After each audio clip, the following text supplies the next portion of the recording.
আসসালামু আলাইকুম বাপ, তাহলে কেমন আছেন? আসসালামু আলাইকুম। তো আজকে কি ধান নিয়ে আসছিলেন? 50 ধান বিক্রি করছেন? কত টাকা করে বিক্রি করলেন? 1500 টাকা। গত হাটের তুলনায় বেশি না? আসসালামু আলাইকুম প্রিয় দর্শক, যে যেখান থেকে আমার এই ভিডিওটা দেখছেন সবাইকে আন্তরিক শুভেচ্ছা ও ভালোবাসা রইল। প্রিয় দর্শক, আজকে আপনারা জানেন যে 25শে জুন রোজ বুধবার আমি আজকে যে আপডেটটা দেব, যেটা আপনারা আগেই দেখেছেন থাম্বনেলে, যে ধানের আপডেটটা দেব।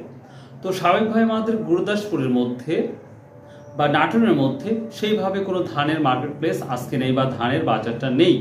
তারপরেও আমি জানি, আমি এবং আপনারা জানেন যে হাতিদাও একটি বাজার আছে, এটা হচ্ছে নাটোর সিংড়া। তো আমি যতটুকু জানি সে অনুযায়ী আমি কিছু তথ্য প্রেজেন্টেশন করব ধানের, যেটা যারা ধান ব্যবসায়িক বা যারা ধান কিনতেছেন অথবা যারা কৃষক, তাদের এই ভিডিওটা দেখলে অবশ্যই 100% ইনশাল্লাহ ভালো কিছু বুঝতে পারবেন যে ধান সম্পর্কে। তো চলুন যাওয়া যাক। ফার্স্ট অফ অল, প্রথমে আমি আজকে আলোচনা করব যতগুলা কমেন্ট করেছেন ধানের, ভাই আমি অনেক খুশি হয়েছি। ভাই আপনারা কমেন্ট করবেন, আমি চেষ্টা করব আপনাদের প্রতিটা কমেন্ট নিয়ে আমি কাজ করব এবং আপনাদের প্রতিটা বিষয় নিয়েই আমি আপনাদের কমেন্টগুলো দেখাবো স্ক্রিনে, যে কে কি কোথায় থেকে কমেন্ট করেছেন সেই নিয়ে আলোচনা করবো ইনশাল্লাহ। তো প্রথমে আমি কমেন্ট নিয়ে আলোচনা করব, তারপরে আমরা দাম নিয়ে একটু আলোচনা করি। তো চলুন যাওয়া যাক। প্রথমে আপনার স্ক্রিনে দেখতে পাচ্ছেন শাহ আলম ভাই, শ্রমিকের দাম অনুযায়ী 2000 টাকা দরকার ধানের দাম, এটা কামাল শাহ আলম ভাই বলেছেন। আচ্ছা, কুইন্টাল, এটা আমাকে ইন্ডিয়া থেকে অনেকেই কমেন্ট করে যে ভাই কতটা কুইন্টাল, অর্থাৎ কুইন্টাল সম্পর্কে আমার ততটা ধারণা নেই। তারপরে যদি আপনারা কেউ জানেন, তবে আমি যতটুকু জানি যে 100 কেজিকে বলা হয় 1 কুইন্টাল, মেবি হতে পারে। তো যদি কোনো ভুল ত্রুটি হয় অবশ্যই এটা আমাকে কমেন্ট করে জানিয়ে দিবেন আপনারা। এবার আসুন, এবং আপনারা জানেন যে কত টাকা মানে কত কেজিতে 1 মণ এটা বলা হয়। আপনারা জানেন আমাদের চাষকর স্বাভাবিকভাবে 41 কেজি 300 গ্রামে 1 মণ ধরা হয়। তো বিভিন্ন এলাকায় কত কেজিতে মণ হয় সেটাই আমি প্রথমে জানাবো আপনাদের। So let's go. তো দেখুন, রংপুর 42.5 কেজিতে মণ। আমি আবার বলছি, রংপুর 42.5 কেজিতে মণ, 1 মণ ধানে। এবার আমরা আসি সিরাজগঞ্জ 41 কেজিতে মণ। এবার ধানিগোল্ড ধান বিক্রি, এক ভাই লিখেছে ধানিগোল্ড ধান বিক্রি হবে 300 মণ। তো ভাই যারা ধান বিক্রি করবেন অবশ্যই আপনারা যখন কমেন্ট করবেন তার নিচে মোবাইল নাম্বারটা দিয়ে দিবেন, তাহলে যারা ধান কিনতে ইচ্ছুক অবশ্যই তারা কিন্তু আপনার সাথে কন্ট্যাক্ট করতে পারবে। এবার আমরা বগুড়া আসি। বগুড়া হচ্ছে 41 কেজিতে 41 কেজি 300 গ্রামে 1 মণ, যেটা আমাদের চাষকর বাজার বা আমাদের গুরুদাসপুরে যেগুলা বাজার আছে সেই তুলনায় কিন্তু সেই দামটাই যায়। এবার আসি, আচ্ছা, এক ভাই লেগেছে যে ধানের দাম 2000 টাকা হলে ভালো হয়, কস্টিং খরচটা হয়ে যাবে। আচ্ছা, আর একটা ব্যাপার, চাউল 8 লক্ষ টন আমদানি হতে পারে সম্ভাবনা, যেটা লক্ষ্য করা যাচ্ছে। এক ভদ্রলোক ভাই কমেন্ট করেছে, আমি কিন্তু সেই কমেন্ট অনুযায়ী কথা বললাম, এটা কিন্তু আমার কথা না, আমি আবার বলছি। আচ্ছা, এক ভাই লিখেছে আমাদের এলাকায় 1300 টাকা মণ। তো এক ভাই লিখেছে অবশ্যই ভাই হাটের দামটা উল্লেখ করবেন, তাহলে সব থেকে বেটার হয়, এটা কিন্তু মনে রাখবেন। তো 29 ধানটা এটা হচ্ছে 1300 টাকা মণ যাচ্ছে, এক ভাই লিখেছে। আচ্ছা, এটা নারায়ণ একটা জায়গার নাম দেখাচ্ছে, এখানে হচ্ছে 41 কেজিতে হচ্ছে 1 মণ। শেরপুর নকলা থানায় 42 কেজিতে মণ, যেটা আপনারা স্ক্রিনে দেখতে পাচ্ছেন। তারপরে বলা যদি ভুল ত্রুটি অবশ্যই কমেন্ট দেখবেন। এবার আসি, কমলাকান্ত উপজেলায় নেত্রকোনা জেলায় 42 কেজিতে মণ। কমলাকান্ত উপজেলায় নেত্রকোনা জেলা হচ্ছে 42 কেজিতে মণ। এবার আমরা আসি, তবে 40 কেজিতে মণ এটা হচ্ছে অধিকাংশ বাজারে যেটা জানা আছে 40 কেজিতে মণ, এটা আপনারা জানেন। তো তবে আমরা ব্যবসায়ীর উদ্দেশ্যে বা ব্যবসায়ীর ভালোবাসায়, ব্যবসায়ীরা যেন কিছুটা পজিটিভ হয়, লাভ হয়, এই জন্যই কিন্তু সব জায়গায় 41 কেজিতে কিন্তু দেওয়া হয়। যাই হোক, এবার আমরা নোয়াখালীতে হীরা 42 কেজিতে। নোয়াখালীতে যে অনুযায়ী কমেন্ট করছে আমি কিন্তু সেই অনুযায়ী বলতেছি। আচ্ছা, সম্পারানির জানা নাই।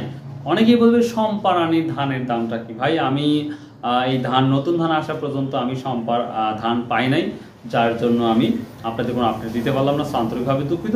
তবে যেটা জানি যে মিনিকের যে সব থেকে ভালো একটা চাউল বা জেরা, এর তুলনায় একটু বেশি, এই দামটা একটু বেশি সম্পারানির হয়, যেটা আমার জানা মতে। তো প্রিয় দর্শক, তো এটা ছিল কমেন্ট। এখন আমরা সরাসরি চলে যাব যে ধানের দামটা কি অবস্থা। দেখুন, আমরা গতকাল কিন্তু আপনারা দেখিয়েছি চাষকর বাজার প্রায় মিনিকেটটার ধান ছিল প্রায় 1800, তার মানে 1780 টাকা, 70 টাকা, 1750 টাকা। রড মিনিকেটটা আমরা দেখেছি, এটা আপনারা জানেন যে 1600 থেকে শুরু করে 1680 পর্যন্ত আমরা দু একজনকে দেখেছি বিক্রি করা। 1650 তো আপনারা অনেকেই শুনেছেন বা ভিডিও তো দেখতে পাচ্ছেন, যেটা আমার পিছনে যে ভিডিও ব্যাকগ্রাউন্ডে দেখতে পাচ্ছেন সেটা চাষকর বাজারে কিন্তু ব্যাকগ্রাউন্ডটা আপনাদের দিয়েছি, যেন দেখতে ভালো লাগে এই জন্যই। এবং আমন ধানটা অনেকে বলেছে আমন ধান বা মোটা ধানের কি অবস্থা হয়। মোটা ধান যদি আমরা বলে থাকি তাহলে স্বাভাবিকভাবে মোটা ধানের যে দামটা এখন বর্তমান 1200 থেকে 1300-র মধ্যেই ধানটা পাওয়া যাচ্ছে, মোটা ধান বা হীরা ধান আমরা বলে থাকি। তারপরে আজকের বাজারে যদি কোনো 19-20 থাকে অবশ্যই কমেন্ট করে জানাবেন, কারণ এই দিনে কোনো বাজার থাকে না, যার জন্য এই ভিডিও তৈরি করা খুবই হার্ড ব্যাপার, তারপরে ভুল হতেও পারে। এবার আমরা আসি আমন ধানটা। আপনারা জানেন আমন ধানটা স্বাভাবিকভাবে হচ্ছে 1400 থেকে 1450-র মধ্যেই কিন্তু আমন ধানটা পাওয়া যাচ্ছে। এবং আমরা যদি 29 ধান বলি, দেখুন 29 ধান কিন্তু যথেষ্ট পরিমাণ চাহিদাপূর্ণ ধান, তবে আমাদের চলন বিলের প্রচুর ধান নষ্ট হয়ে যাওয়ার কারণে, বন্যার পানিতে ডুবে যাওয়ার কারণে যেটাতে কালার, যে সুন্দর যে কালার, এটা পুরাই নষ্ট হয়ে গেছে আপনারা জানেন। তো যেগুলো নষ্ট ধান সেগুলো কিন্তু 1200, 1300 বা তারও নিচে বিক্রি হচ্ছে, আর যেগুলো ভালো কোয়ালিটি সেগুলো কিন্তু আমরা 1500 অব্দি পর্যন্ত দেখেছি বা 1510 পর্যন্ত দেখেছি 29 ধানটা। আর এর নিচে যদি ধরি আমরা 1450 থেকে শুরু করে 1480-র মধ্যেই 29 ধানটা কিন্তু দেখা যাচ্ছে। আর আরও অন্যান্য ধান যেগুলো আপনারা বলেন বাসমতি ধান বা চাউল, এগুলা ধান আমাদের এদিকে নাই।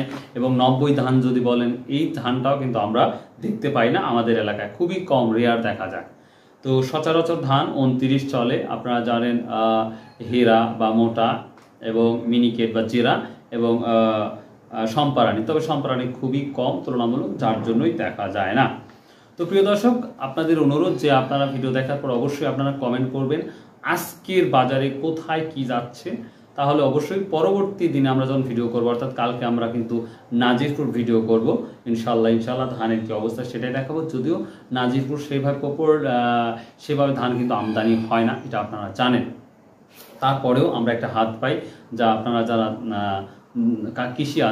কৃষক আছেন বা যারা ব্যবসা করতেছেন তাদের জন্য একটু হলেও উপকারে আসে। আর অবশ্যই আমার চ্যানেলটা সাবস্ক্রাইব করে দিবেন, শেয়ার করবেন, কমেন্ট করবেন, কারণ একটা ভিডিও আমরা অনেক কষ্ট করে মেক করি, চেষ্টা করি আপনাদের তথ্যটা সুন্দরভাবে প্রেজেন্টেশন করতে, যেন আপনাদের জন্য অনেক ভালো হয়। অবশ্যই আমার জন্য দোয়া করবেন। আর অবশ্যই বরাবরই একটা কথা বলে থাকি, আপনারা প্রায় 70% মানুষ আমার ভিডিও দেখেন কিন্তু এখনও সাবস্ক্রাইব করেননি যারা, তারা প্লিজ চ্যানেলটা সাবস্ক্রাইব করে দেবেন। আর সুন্দর ভিডিও পাওয়ার জন্য অবশ্যই ভালোবাসা দেবেন।